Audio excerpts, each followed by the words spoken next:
El garrofó valencià és una joia de la nostra gastronomia, essencial per a tots aquells que els diumenges es reuneixen al voltant d'una taula per a gaudir d'una autèntica paella. Però este cultiu tan emblemàtic s'enfrenta a una sèrie de reptes que afecten a la seva supervivència.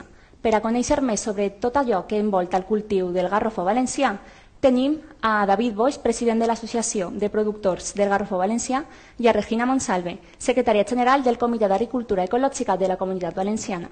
Benvinguts. Gràcies.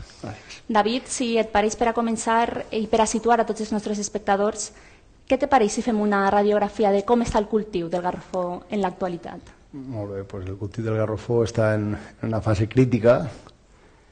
Tots sabem massa bé de què és degut a la invasió del producte, d'un producte que no és d'ací, és un producte forani que ve de fora i ha invadit el cultiu degut a la seva forma de cultiu, que és una forma de cultiu que està molt més mecanitzada.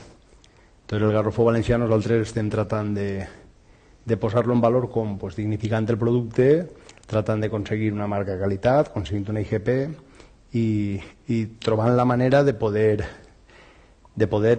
que la gent quan el consumeix que puga saber que realment el que està comprant, perquè estem cansats de veure en els lineals de supermercats garrofó i no és garrofó, és bajoca de Lima, és judía de Lima. Entonces l'única forma que tenim és començant per una CV, que ja tenim la CV i ara anem a per una IGP, aconseguir la dignificació i tratar de protegir-ho des del nom, des de l'etiquetat, i en el moment en què tinguem aquests passos n'hi ha que expandir el cultiu i aconseguir que es fiqui en marxa el cultiu del garrofó.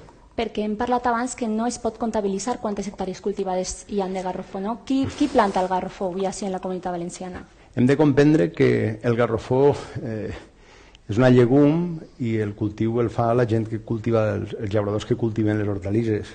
Entonces, si quan plantes hortalisses tens diferents varietats, el garrofó es converteix en una varietat més. Entonces, és molt difícil aglutinar a gent que fa mitja faneca, una faneca, dos fanecades. És molt difícil d'aglutinar. Entonces, el que estem tratant des de l'associació és a poc tratar de reunir a tots els llauradors per poqueta extensió que facin.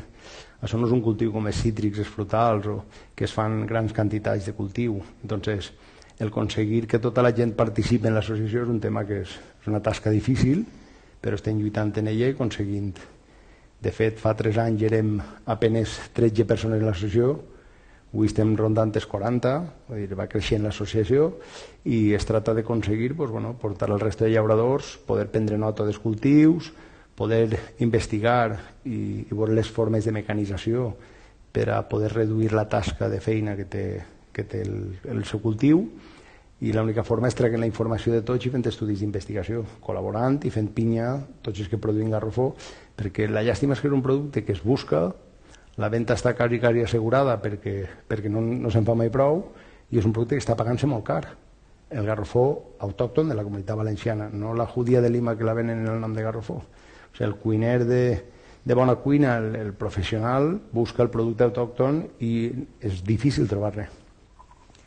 Regina, quins són els principals reptes als que s'enfronta el garrofó actualment? Hem parlat de la importació, però a nivell agronòmic, quins són els principals? A veure, és una varietat que fixonòmicament té un volumen molt gran. O sigui, se té que fer el que diuen la barraca. Entonces, tens que fer una construcció, preparar el terreny per a fer la plantació. No és una plantació, el més conegut o el més paregut, potser és la imatge que tenim de les tomaqueres, que saben que tenim que pujar-les, això és encara molt més gran, és una estructura realment on tens que ficar-te i clavar-te dins de l'estructura i se té que arreplegar tot a mà. Tens que tindre un coneixement de cultiu bastant específic, o sigui, no és un cultiu que li tinguem molt coneixement, no? I perquè no som una zona de leguminoses, no és com la zona de Castilla y León, on fa molta leguminosa. Nosaltres la tenim, pues, sempre ha sigut, com ha dit David, com a un cultiu complementari, perquè n'hi ha demanda. N'hi ha demanda per a un plat molt específic com és la paella, perquè la paella se té que fer en Garrofó. Entonces, ¿quiénes son los reptes? El reptes es realmente concienciar a estos pequeños agricultores que además todos saben que la horta valenciana cada vegada està més reduïda, cada vegada n'hi ha menys terrenys de horta, la gent jove no opta per fer aquest tipus de cultiu, però el dignificar la professió, el dignificar la professionalització d'esta possibilitat de treball, perquè realment n'hi ha molta demanda. ¿Dónde está esa demanda? Justament en lo que estava dient, en els cuiners professionals, en la gent que todavía demana el garrofó i paga un bon preu per aquest producte, perquè la diferenciació entre una paella feta en garrofó i una paella en Judía de Lima és important, no només perquè n'hi ha una marca d'identificació dels ingredients que té que tindre la paella, sinó perquè tot el món reconeix i quan la paella se t'esclata que dius no està bona, és justament per haver utilitzat aquesta Judía de Lima que el que fa és que s'obri i tot l'almidó queda per fora. Fa uns anys la inquietud de 4 productors de garrofó, no? Amb aquesta intenció de promocionar i dignificar esta llavor, va ser el que va promoure la creació de l'Associació de Productors del Garrofó Valencià. No? Quins són els principals objectius que té l'associació i què s'està duent a terme? En un principi, ells, jo no estava quan la crearen, no es coneixia, i 6 llauradors, en les inquietuds de protegir aquest producte, en contacte amb l'Estació Experimental Agrària de Carcaixent, que en aquesta època formava part de l'IBIA. Ahí estava Pep Rosselló també, i entre ells crearen l'associació, llançant l'associació i buscant una forma de protecció. Després, un any després, vingueren eleccions, em proposaran entrarem dins de l'associació, començarem a buscar una forma, anem a dir, més comercial de poder protegir el producte. Ens hem de donar compte que el garrofó avui té algo molt important, i és que quan diguem que el garrofó està corrent un perill, tota la comunitat valenciana hauria de volcar-se a ajudar. El nostre plat estel·lar és la paella, avui som una Vic, un bé d'interès cultural, i la paella porta garrofó. Com diu la marca Comunitat Valenciana, com diu la Real Acadèmia de la Llengua, el garrofó som nosaltres. Qualsevol cuiner que vulgui ficar cartells que fa paella necessita comprar els ingredients. Entonces ahí existeix una oportunitat per a l'agricultura. Jo crec que els llauradors que són llauradors ja ho saben, però els que estan començant, tota la gent que està en els centres formatius d'agroecologia, deu donar-se compte que és la porta oberta per entrar en l'hostaleria. Si els hostelers no troben garrofó i cultives garrofó, és la porta oberta al restaurant per a poder abastir i poder fer una venda de proximitat. És el que ens pot diferenciar de ser de fora, en un producte autòcton com la paella i un producte autòcton com el garrofó. Si desapareix el garrofó, no podem complir la Vic, el bé d'interès cultural. Per tant, no es podran fer paelles, es podran fer arrossos. Entonces, en aquest moment no està en risc el garrofó, està en risc el garrofó i la paella valenciana. És molt important que desenvolupem el projecte i que tinguem ajuda ja no només de llauradors que tinguin xicotetes extensions i que formen part de l'associació, tot el que estigui involucrat en cuina, tota la gent que comparteix des de les redes socials, que fan plats de cuina, els cuiners d'alta hostaleria, les fires gastronòmiques. Vull dir, hasta ara el llaurador, quan parlem del garrofó, ens vinculen en extractors en agricultura, però nosaltres cabem en extractors en agricultura com a llauradors que som i cabem en els cuiners d'alto standing perquè tenim un producte d'alto standing i som els que el produïm. Entonces és molt important que recibim ajuda de tots i que entre tots tratem de... L'associació en un principi es planteja per a llauradors. Avui la visió que té és que pot ser soci qualsevol. Una persona que sigui cuiner, que tingui inquietud, pot entrar a ser soci de l'associació. Al final el que es tracta és de protegir el producte i ficar el cultiu en actiu. Un mestre d'un centre formatiu que tingui inquietuds per l'agricultura pot ser soci de l'associació. Vull dir, El que es tracta és d'entre tots cuidar aquest producte que és tan nostre, que és el nostre ADN. Si no volem que s'extinguisca, igual que ha passat en alguns productes, el nostre ADN està en la nostra cuina. Entonces, l'única solució que tenim és ajudar-lo entre tots. Sabem que el Garrofó valencià ja està emparat baix una marca de qualitat, la marca de qualitat Comunitat Valenciana, però voleu donar un pas més enllà i aconseguir també una ICP. No? Com ajudaria a preservar esta marca al Garrofó valencià? Pues és molt fàcil. Vull dir, teniu que anar a qualsevol lineal de qualsevol supermercat i en el congelat tens Garrofó congelat, i això no és Garrofó, és Bajoca de Lima. Vull dir, nosaltres, des d'una marca Comunitat Valenciana, contra això no podem lluitar. Des d'una IGP europea, ells no poden gastar aquest nom. Vull dir, ja estem en la Real Acadèmia de la Llengua, estem en la marca Comunitat Valenciana, necessitem la dignificació europea, necessitem ajuda per poder aplegar ahir, per poder aconseguir que el Garrofó estigui protegit i que quan algú vagi al supermercat i li diguen que és Garrofó, el compren la vaina, arriba a casa, l'obri i el veu que és tot blanc i està comprant Judía Lima, que no li donen algo que no és. Avui el Garrofó està pagant-se molt, el Garrofó, no el que venen com a Garrofó. Quan en un supermercat venen Garrofó a 2 euros, no és Garrofó, és un cultiu que no té res a veure en el Garrofó. És una llegum, és l'únic que es pareix. Anem a fer una crida també a tots els consumidors, no? Que quan compren el congelat dels supermercats escriuen que és Garrofó i no ho és. No? Com poden diferenciar-lo i com descrigueu quines són les característiques de les varietats? Ahir deguem d'emparar un poc al consumidor, perquè degut a tot el que ha passat en aquests anys enrere i aquest consum s'ha mermat el cultiu i avui la situació és que encara que vulguem no podem abastir al mercat. Avui necessitem reactivar, hem de ser conscients del que n'hi ha i hem d'anar a poc. La societat té que saber el que està comprant i té que saber que no és un producte autòcton i n'hi ha que canviar-li el nom i el poden consumir mentre no n'hi hagi. El que hem de fer és, a través de la demanda, potenciar l'eixida. El que diferencia el Garrofó més que res és que en quan obrim la vaina, en l'interior, té que estar pintat. Bé siga la cella, bé siga l'ull de perdiu o bé siga el pintat, té pigmentació, en color normalment un roig, morat oscur, depèn de l'estadi de deshidratació en el que es troba, però el que ve de fora és tot blanc. Quan veiem que el Garrofó és totalment blanc, sense ninguna marca, no és Garrofó, ens han enganyat. Entonces, jo convido inclús a la gent que compra en les fruteries, perquè jo soc el primer que em diuen que n'hi ha Garrofó i quan t'obric dic que això no és Garrofó. A tornar a la fruteria i dir-li això que estan venent no és Garrofó, perquè el problema és que no n'hi ha mala fe. Jo crec que ni siquiera els propis fruters ni els consumidors ha plegat un punt en el que coneguem el producte. Entonces, estem fent tasques com aquestes a través de la difusió per a poder posar en valor i que la gent sàpiga el que està comprant. Regina, jo crec que quan algun valencià pensa en el Garrofó, automàticament l'associa a la paella. Sí. Què diferència n'hi ha de cuinar una paella amb Garrofó valencià i una paella amb Judía de Lima?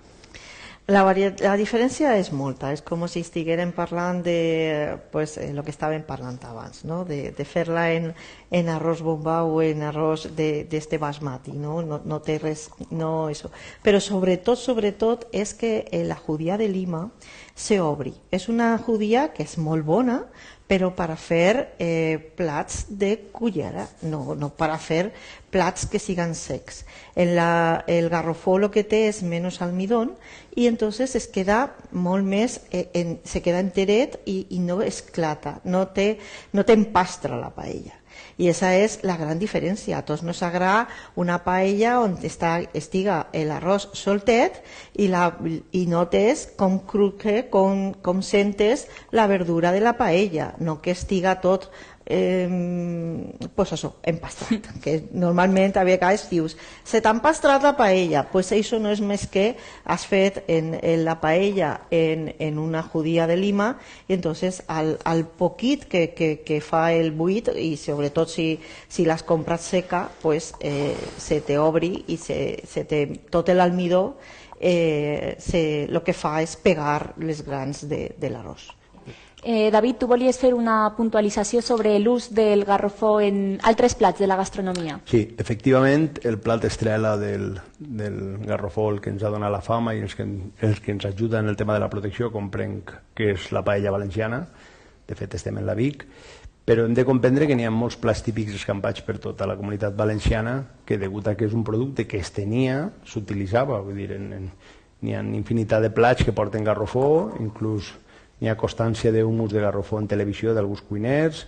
Hem de pensar que el garrofó no és només per a la paella, però és cert que la paella és el seu plat estrella i és el que li ha donat la fama a nivell internacional.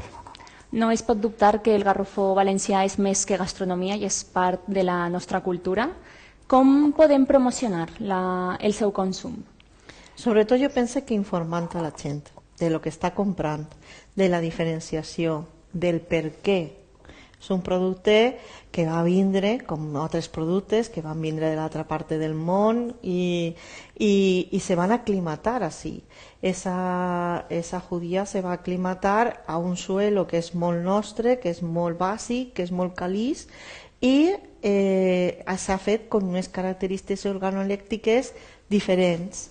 I això és el que ha donat als nostres plats aquesta identitat, allò que fa que tu pugues ficar una judía en un plat sec i és el que estic demanant, no? Que la gent quan demana garrofó de veres sàpia que el garrofó té que estar pintat d'alguna manera, o bé l'ull de perdiu, que és una de les varietats, la cella, o que estiga tot pintat.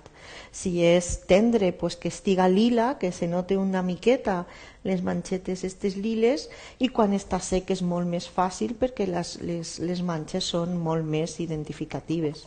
A més, al comprar-lo en sec, normalment avui en els envasats t'ensenyen l'interior i ja el veus pintat. De totes formes, jo crec que l'única forma és aplicant estratègia, que és el que està fent-se des de l'associació de productors. Ja estem en la Real Acadèmia de la Llengua com a garrofó, que identifica perfectament que és una bajoca, que és una bajoca que es faci en València, que això ja ens identifica com aquesta paraula som nosaltres. Avui tenim la marca Comunitat Valenciana. En quan aconseguim una IGP aconseguirem poder lluitar contra tota aquesta gent que està aprofitant-se del nostre ADN i la nostra història per a vendre un producte que no té res a veure en el producte que estan dient, i li donarem traçabilitat al producte, i a partir d'ahir és quan nosaltres podrem desenvolupar aquest cultiu, perquè avui tenim una competència desleal de gent que està gastant el nom del nostre producte en un producte que no té res a veure, simplement perquè la vaina es pareix.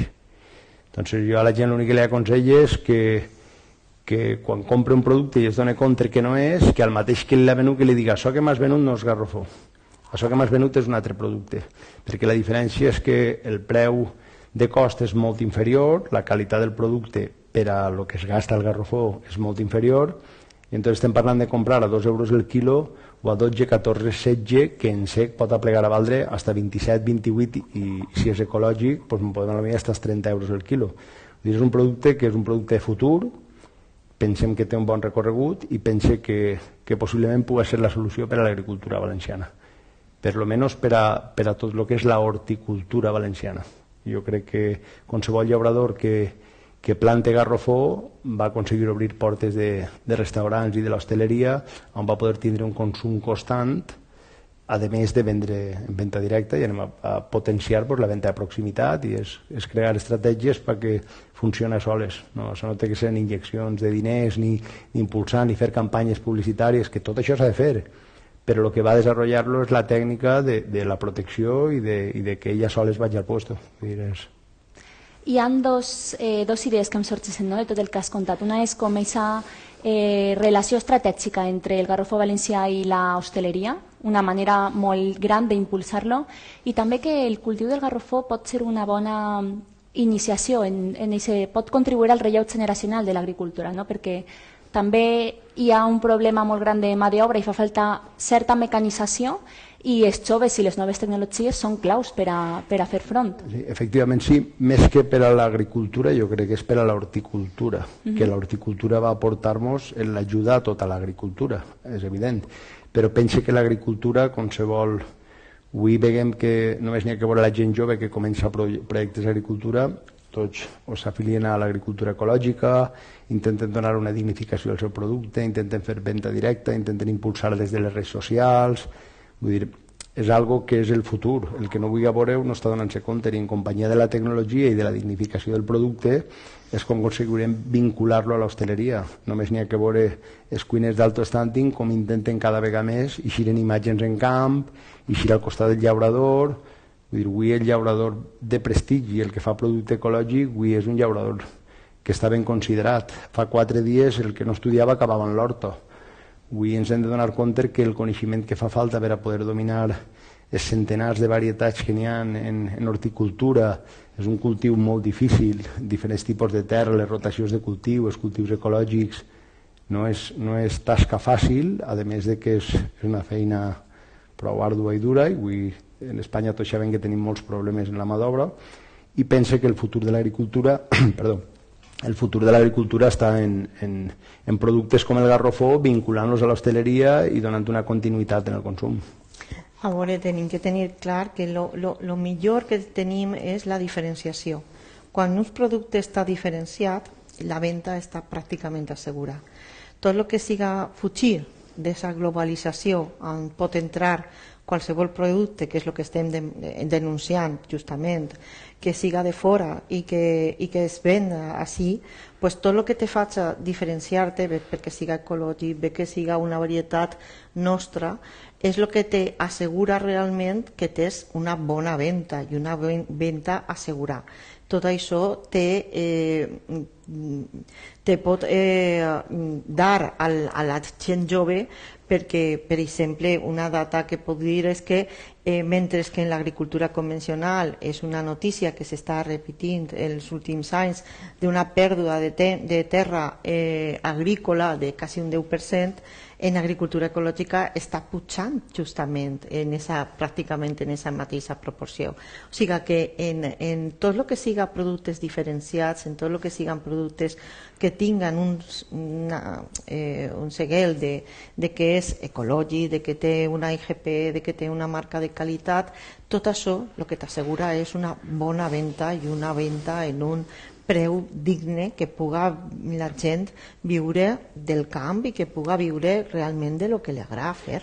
A més, n'hi ha una corrent que ja és palpable en la societat en el producte de proximitat. N'hi ha molt de recremor de lo que ve de fora. Hem de comprendre que nosaltres importem fora i hem de permetir que entre producte fora. El que hem de fer, baix el meu punt de vista, és dignificar el nostre producte a través de les marques, a través de segells, a través de les redes socials, a través d'explicar nosaltres d'on naix el nostre producte, i n'hi ha una corrent per al consum dels productes de proximitat i es comencen a fer-se fires només de productes autòctons, es comença a potenciar-se, i crec que n'hi ha un camí molt important que la societat està demanant molt. A lo millor els que són més majors estem més adaptats a lo que n'hi ha al mercat, però la gent jove avui ja es comença a demanar productes, ja veus en les fires a gent jove buscant.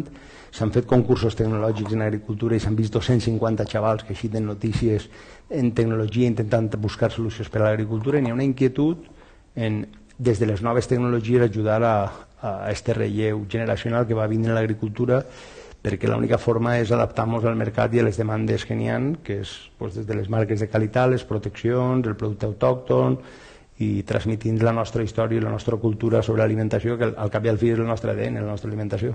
Té futur el garrofó valencià? Sí, jo penso que més que tindre futur el garrofó, pot ser el futur de l'horticultura valenciana. És una opinió a lo millor poc modesta, però és la que n'hi ha.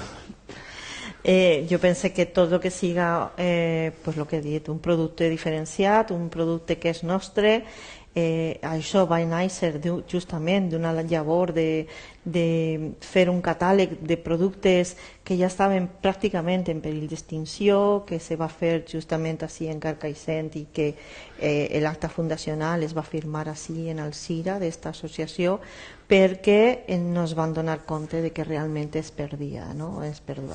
El que volem és de veres que el nostre patrimoni no es perda, i pensem realment que tots aquests cultius que són tan nostres tenen que continuar i que la gent jove té que apostar per ells. Molt bé, Regina, David, gràcies per acompanyar-nos i acostar-nos un poc més sobre la realitat del garrofó valencià. Com hem estat parlant, el futur d'aquest cultiu no depèn sols dels llauradors i de les administracions, sinó també des de nosaltres, els consumidors, i per això vos animem des d'ací a tots a conèixer més sobre aquest cultiu i a valorar-lo com es mereix. Moltíssimes gràcies i fins la pròxima.